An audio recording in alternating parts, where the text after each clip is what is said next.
Hello, everybody. My name is Patricia Tomlinson. I am the facilitator for the Purpose Driven Women's Master Course. As I stated 2 weeks ago, me and about 33 other women participating through email and conference calls to give them free information pertaining to purpose. I am happy to announce that session has actually ended, and a couple women actually went forward to pursue their purpose, their God-given purpose, as well as pursue some of the dreams that they actually had in their lives that they didn't feel like they were empowered to actually do.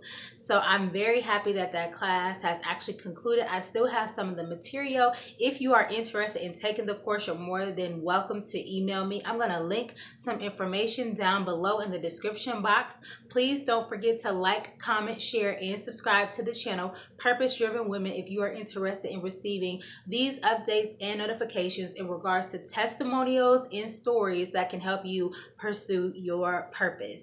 So today I have a new interesting title. It is about purpose. However, it is going to actually go into the area of pain, and it's going to be about my personal life, some of the things that I've encountered as well as overcome.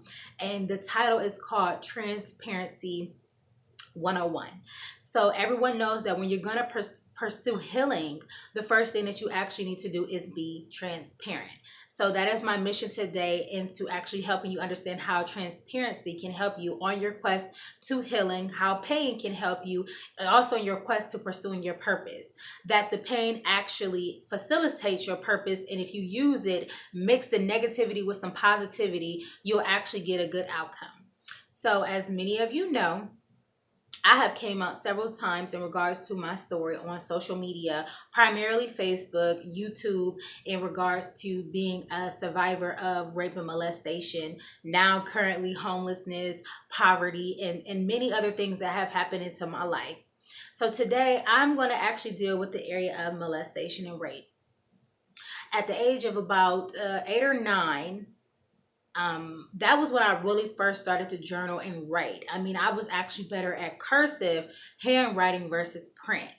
So I'm going to go through this so you can actually understand how the things in your past actually come up to your future, so that you can start to think about your past and what's actually coming up for you if you're going to be a woman or a person that pursues purpose. So about 12 years old, I remember actually being molested. It was actually by one of my friend's cousins.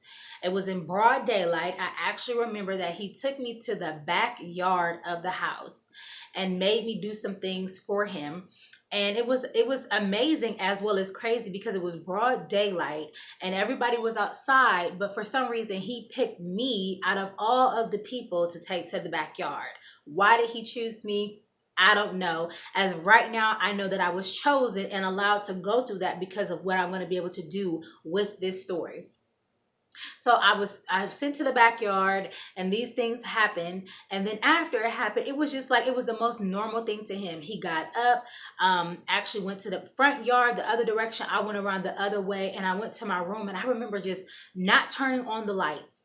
I remember sitting on my bed so numb that I couldn't even cry. It was almost to the point like all my emotions had just drained out in that situation. You know how when you're doing something wrong that you're not supposed to be doing, and you don't know how to actually tell someone? If you've ever been molested or raped, you don't really know who to tell. So I kept it inside, and I think that was the worst thing that I ever could have done to myself. After that, I remember actually going over cousins' house that were actually family members and being touched inappropriately on several different occasions. I'm the middle child. I'm the only girl. Of course, you want cousins and females to play with, but a lot of things that happened were inappropriate. After that, I remember being in the neighborhood. You know how we all are. We like to play house, so you're kissing people, you're touching people, you're letting them touch you as well. But you don't understand what you're setting up inside of yourself. At about 15, like I said in a dysfunctional household. My father was absent. My mom, she worked all the time. We lived in a single parent household. So she had her own things that she was actually enduring and going through. All the while, me as a young woman trying to go up and find my way through life without a mentor, a coach, or a teacher. So I remember after playing house, me and my friends, we would always play this game called MASH. And with this game, if any of you remember, you could actually put down a type of house that you wanted, the career that you wanted, the number of children that you wanted, and the husband that you wanted. The husband was a guy that was either around your age that you had a crush on. So you picked these couple names, and out of all of them, he was the one that you choose. So your friend drew these lines, and then when she said stop, that was the number of lines that you had. So you just kept kind of counting through with that number, and every time you landed on a specific spot, you crossed it out, and then whatever you got left with in that section was ultimately who you thought your husband or the person that you were going to be in a relationship would be. Now, that is not reality. It was a game. But it was interesting to see how amazed I was at the concept of marriage and family and children at a very, very, very, very young age. It was like that was my dream, and it still is. So as time continued to go on, my mother was in an abusive relationship. My grandmother was in an abusive relationship. A lot of the women that I knew that were in my family was in an abusive relationship. So you can only imagine that, unfortunately, it was my turn. So about 15, I was dating a guy, and it wasn't my first relationship, but it was my first long-term relationship, and he was abusive. I will never forget the first time that we ever wanted to talk to each other. I remember I told him, "You're ugly." And he told me that I was fat. So we were like, okay, hey, then we don't like each other. But for some reason, those issues that I grew up with in the household as far as the dysfunction, seeing other women getting raped and beat on, actually followed me into my lifestyle. So we started dating, and you can just about imagine how traumatizing it was at 15 to be in an abusive relationship. Not so much physically. There were times where I was pushed down, but there was more of the emotional tearing down and the mental tearing down, and the verbal tearing down that actually tore me down to the core. I mean, by the time I was like 15 or 16, I had no confidence. I didn't believe in myself at all. And I allowed this person to come into my life because of their own personal issues and validate who I was because of how they felt about themselves. So I'm 15 or 16, and all these things have happened. And so to me, they were normal. At 15 or 16, I'm on a cheerleading team at my high school, and there's so many different girls in the doggone school that were getting hit and beat on and losing their virginity and talking to men that were abusive. I mean, we were all being taken advantage of. But I remember one thing, and this actually came back to me yesterday. I was the one that they would come and talk to. I mean, they had their other friends and things like that, but I was the one that they would actually come and share this information with, that they had been touched or raped or hit. And I didn't understand, because I'm like, I'm 15 years old, 15 or 16 years old. What can I tell you? But I had the life experience of it also happening to me. You know how they say when you help another person, you're actually helping yourself? But I think at the time I was too young to actually understand that concept. When I got molested at about 12 and 13, I remember I actually went to go stay with my grandmother. And this was the first time that I ever talked to someone about what happened to me. I remember I had a best friend. We both went to high school together. I moved out of my parents' house, my mother's house, and I moved with my grandmother because she was very ill and I was actually taking care of her. So I didn't go outside. I went to the house. I took care of her. I cooked her dinner, and I'm 12 years old. But that responsibility of taking care of people was put on me at a young age because that was the need of the family. And so I remember talking to one of my best friends on the phone, and we had to be about 13 or 14. She ended up coming out telling me that she had been molested. And at the time, I didn't think that it was much that I could tell her. I just remember I asked her, like, you didn't tell anybody? You didn't let anybody know what happened to you? And both of our answers were no. And from that age of 12, it seemed like it opened up a whole canopy of an epidemic in my life of running into people that had been molested or raped. I mean, it was so scary because I could look at a woman, we would be in conversation, and I could tell that it happened to her, and then that would be the conversation for the day, us talking about her being molested or raped or touched inappropriately. And I remember doors just being open for me in this area. I remember I volunteered at Open M, which is like a community development, and another community development that we have. And I was talking to girls that were cutters. These girls were bisexual. These girls were lesbians, which we know is homosexuality.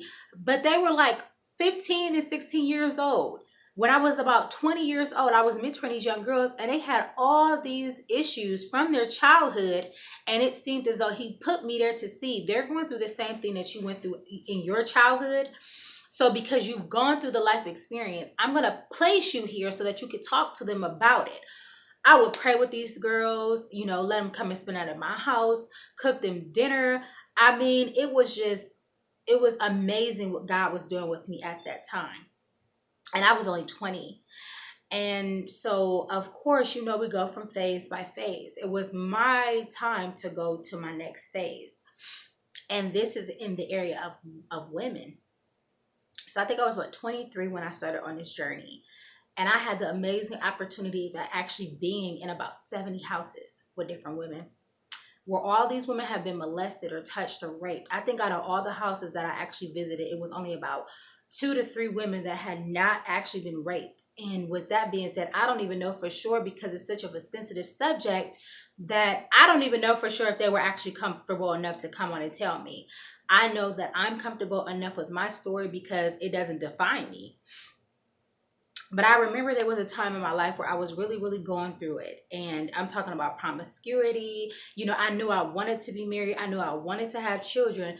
But it just seemed for some reason I kept attracting the wrong type of people. I'm talking about from female friends to older women to male companionship. It was an epidemic that was occurring in my life.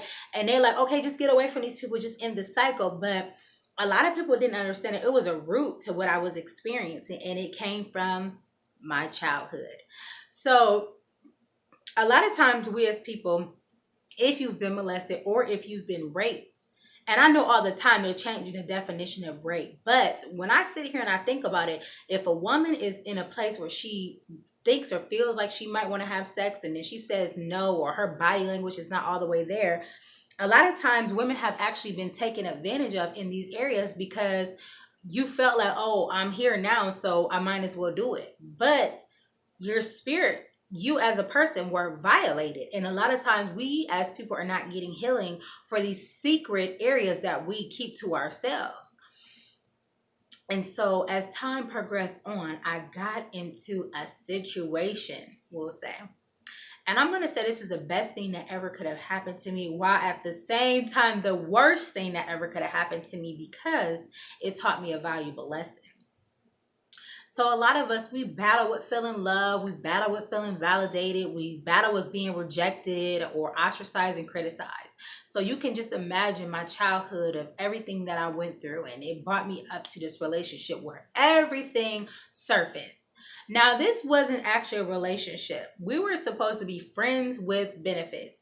Mind you, I am going to church, trying to live right, but for some reason, it didn't seem like it was enough for me. And I don't know why, because I love going to church on Sundays. I love going to Bible study. But for some reason, it just seemed like it was still something deep and dark inside of me that needed to be uprooted and cleaned out. And amazingly, God used this situation with this gentleman to actually show me myself, areas that I was struggling in, areas that I needed to be healed from, delivered from, set free from.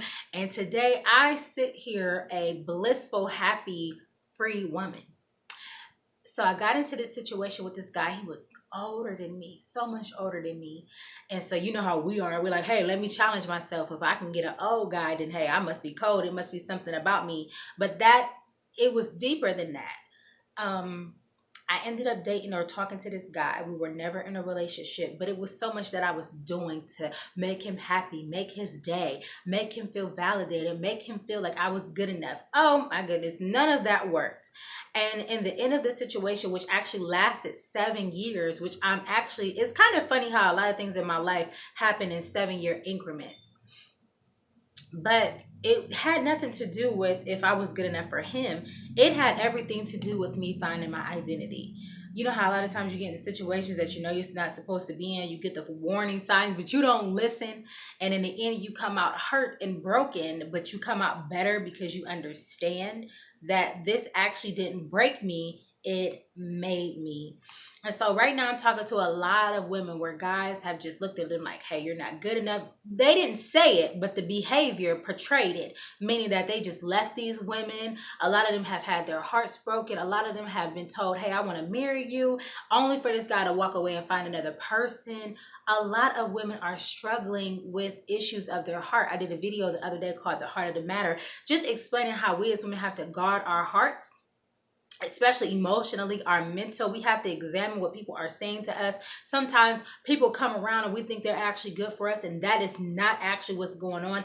Ladies, I want to tell you, there is something about a woman, and a man can actually see areas of vulnerability and areas that are open and that are wounded.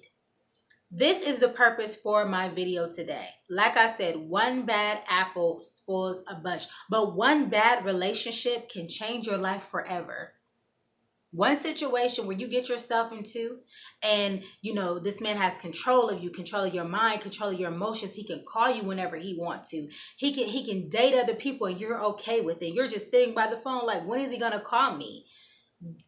This all stemmed from my childhood. When I got raped and when I got molested, it opened up a door for me to feel shameful, for me to feel inferior, where I didn't feel confident about myself. I didn't even love myself. I was mad at the people around me as well because I didn't even tell them, so they couldn't go through the necessary steps of justifying me and making the situation right because I didn't tell anybody. How many of us as women are actually in situations where we're not talking to anybody? We're not telling people what's really going on. We're like, hey, I can handle it. If I just keep loving on him or being there for him or supporting him and supporting his dream, he'll finally marry me, or he'll be there for me, or we'll actually get in a lasting, fulfilling relationship. Oh my God, the lies of that. I came up with this acronym. It was called Forever Never, where a man promises you forever, I'm going to marry you, we're going to have kids, but he never comes through on his promise. And a lot of times we are so broken from our childhood situations that we don't see the indicators that he's never going to do what he said he was going to do. And so now my heart is really saddened because I'm looking at a lot of women that are doing so much for men, but it's not being reciprocated. A lot of women have fallen in love with these men, giving so much time, giving so much energy, and you don't even know that you're attracting a man that is preying on you because you got preyed on when you were a child, and now you just keep getting cycles of people that are preying on you or taking advantage of you, or you're giving them things or doing things for them that you don't really want to do, but you'll do it for the sake of them being there. And so today I wanted to get on and just be transparent, because in transparency, it is so freeing. I was on YouTube the other day. I was watching a video by Zuri Hall, and she was talking about her relationship and how she felt like she was settling. She didn't give all the details, but that's okay. She actually talked about women and how we can have everything that we want and things that we dream of, and that we should not be inferior. And so I continued to look at this poem the other day. It was called Still I Rise. And through all of that, poverty, molestation, through rape, through being abandoned, rejected, being rejected by my mother and my father and my family for personal decisions of my own, and friendships that have ended, I am still rising up. Because why? I have my mind focused and I'm making decisions that are good for me. I don't want to get into that cliche, I don't need a man. That's not true, because it's not good for people to be alone. But we as women have to understand, we have to heal. A lot of us are so hurt from things that have happened to us that we're actually nurturing our pain. We get on the phone, we talk about bad things all the time. We talk about relationships that are old and ended and that are ancient. We talk about, things that are not actually fulfilling to our purpose, because a lot of us are still hurt. A lot of us are still going through the motions of the pain of what we experience. And I'm sorry to say, I've actually gotten to the point where it's kind of old. It has to wash over and wash away so you could become a new person. So I want to just tell you today to blossom. We are in springtime. It's so beautiful outside some days, as far as, you know, the flowers are going to be coming up, the trees are going to begin to get their leaves, but you as well need to start to blossom. Those situations that hurt you, broke your heart, you don't have to stay there. It is a decision. You change your mind about what happened to you, you get understanding for it, you accept it. Don't be in denial. You know, acknowledge what the person did as well as you did, as well as yourself, and you blossom and you soar and you fly and you become this phenomenal woman that is full of vibrancy and color, and more importantly, love. And the only way that you can do that is through loving yourself, healing, taking the necessary steps to heal. So my name is Patricia Tomlinson. I'm going to link some information down in the description box below. Please like, comment, share, and subscribe to this channel if you are a purpose-driven woman and you are interested in receiving more information and inspiration in regards to pursuing your purpose. I'm going to be back with more videos. Have a great day, ladies.